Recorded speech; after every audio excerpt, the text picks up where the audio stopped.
Já pensou testemunhar alguém, tipo parar o sol no céu? Ou então ver o mar se abrindo bem na sua frente? A Bíblia tá cheia desses momentos, sabe? Impressionantes. E não é truque, é intervenção divina mesmo. Nossa conversa hoje vai mergulhar num material super interessante que lista os 5 personagens bíblicos mais poderosos. E olha, não é poder de rei, de general, nada disso. É o acesso direto ao poder de Deus. Então a ideia aqui é explorar essa lista do 5º lugar até o 1º. Vamos relembrar juntos alguns feitos sobrenaturais, assim, de cair o queixo que estão nas Escrituras. E o 1º lugar, bem, esse é especial mesmo, como a gente vai ver. Bora nessa exploração?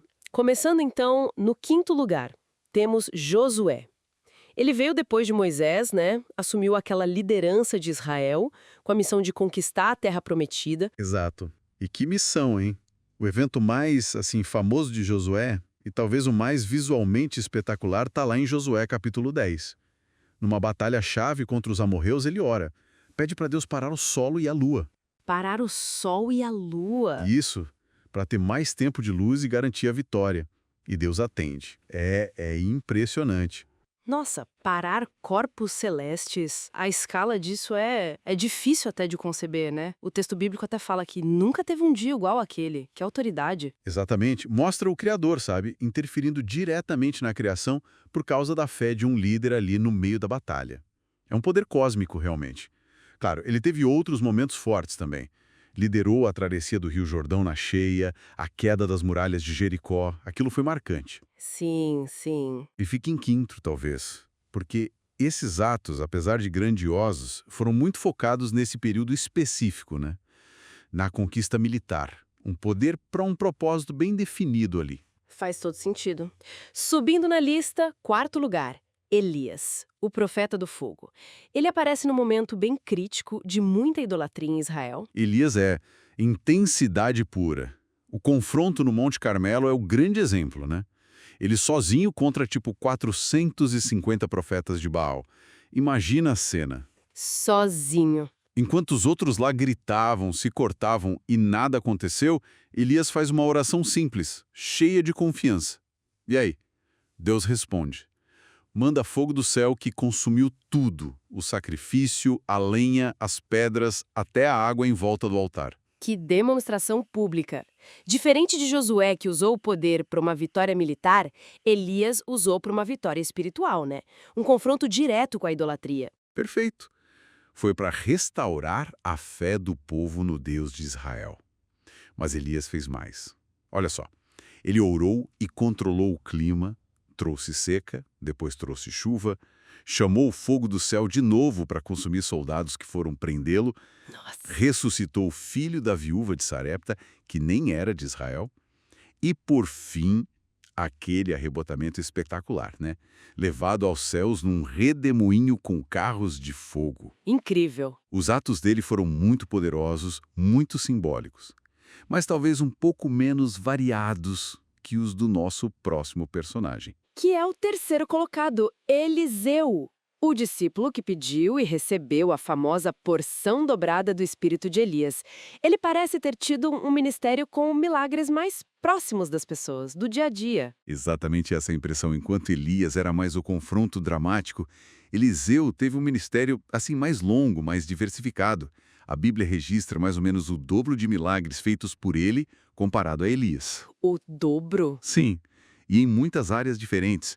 Ele também dividiu as águas do Jordão logo que Elias subiu, purificou uma fonte de água que matava as pessoas, multiplicou o azeite de uma viúva que estava endividada, salvando os filhos dela da escravidão, multiplicou pães para alimentar uma multidão, Poxa, que coisa. curou Naamã, que era um comandante sírio importante da lepra, fez um machado de ferro flutuar. São muitos. Realmente uma variedade impressionante, atingindo tanto questões grandes nacionais, quanto necessidades bem pessoais, né? Isso.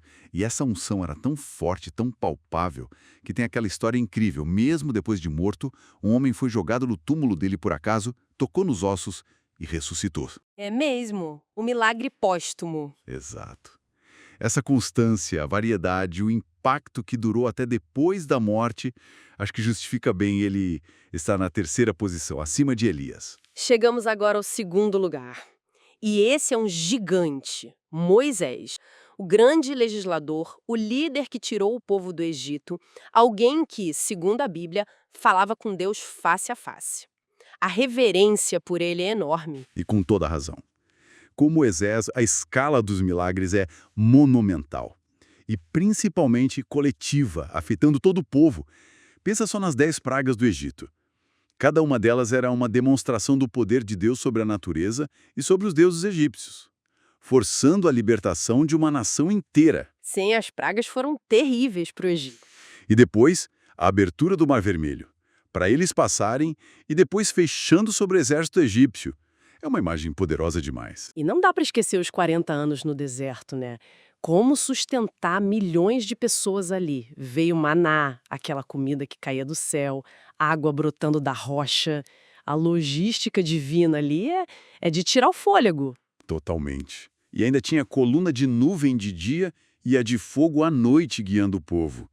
Moisés foi o instrumento para libertar uma nação inteira, para mediar a lei de Deus, para conduzir esse povo com provisão divina constante. O volume dos milagres, a visibilidade, o impacto histórico e espiritual é gigantesco. É verdade. Ele só não está em primeiro porque, apesar de tudo isso, ele era um canal, entende? Um porta-voz, um instrumento nas mãos de Deus. Havia alguém acima dele. O que nos leva, claro, ao primeiríssimo lugar, como a gente já antecipou, não tem discussão. Jesus Cristo. Aqui a coisa muda de figura. Muda fundamentalmente. Josué orou, Elias invocou, Eliseu agiu com o poder que recebeu, Moisés foi um mediador, Jesus ordenava, com autoridade própria. Ah, essa é a diferença-chave. Exato. Ele disse para a tempestade, cala-te, aquieta-te. E ela obedeceu. Ele não pediu licença, ele mandou. Ele era a fonte do poder. A própria fonte. Precisamente. O domínio dele era absoluto, sobre a natureza. Transformar água em vinho, multiplicar pães e peixes, andar sobre as águas. Sobre as doenças, curas instantâneas de todo tipo, às vezes só com um toque, uma palavra. Sobre as forças espirituais, expulsava demônios com uma autoridade que era dele mesmo. E sobre a própria morte. Ressuscitou Lázaro, a filha de Jairo, o filho da viúva de Naim. Tantas ressurreições. Sim. E teve a transfiguração também, né? Aquele momento no monte onde os discípulos viram um vislumbre da glória divina dele. E, claro, o milagre maior de todos, a sua própria ressurreição. A vitória definitiva sobre o pecado, sobre a morte, oferecendo salvação para todo mundo. Os feitos dos profetas antes, por mais incríveis que fossem, eram como sombras, tipos do que ele faria em plenitude. Ele não era só um canal de poder, ele é o poder de Deus encarnado.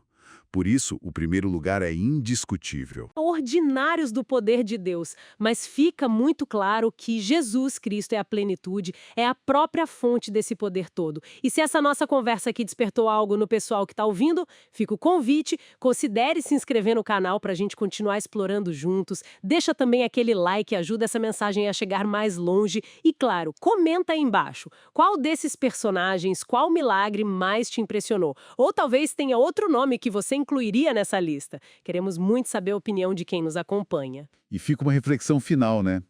Como que entender esses atos de poder lá do passado pode, talvez, transformar a nossa fé hoje? Quem sabe a pergunta seja, qual é o milagre, qual manifestação do poder divino que a gente mais precisa hoje em dia, como pessoa e como sociedade? Fica aí para pensar. É isso por hoje. Nos vemos na próxima. Que Deus abençoe todo mundo poderosamente.